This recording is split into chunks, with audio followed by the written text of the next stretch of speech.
Let's talk real. Too many of our Afro-Caribbean elders spent 40 plus years in this country doing the lowest paid dead-end jobs: cleaners, bus drivers, care assistants, security guards, kitchen porters, jobs the system designed for them to survive, not thrive.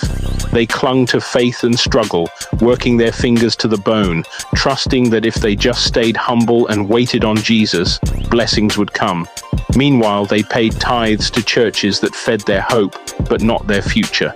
They sent every spare pound back home to build a house they never got to live in, because by the time retirement came, poor health, broken promises, land disputes, or local corruption meant they stayed stuck in the UK, tired, sick, broke, still waiting for God to come through. Now they're turning to their UK-born kids, who are already drowning in debt, racism, and housing stress, expecting them to fix it, to finish what they couldn't, or worse, inherit the same mindset of struggle wrapped in religion.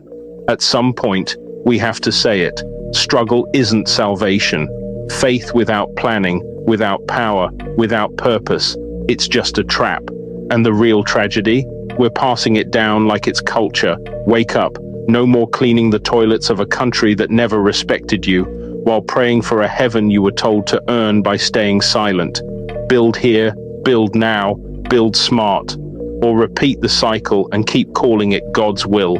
And now look, many of those same elders, now in their 70s and 80s, are stuck here in the UK, the US, or Europe.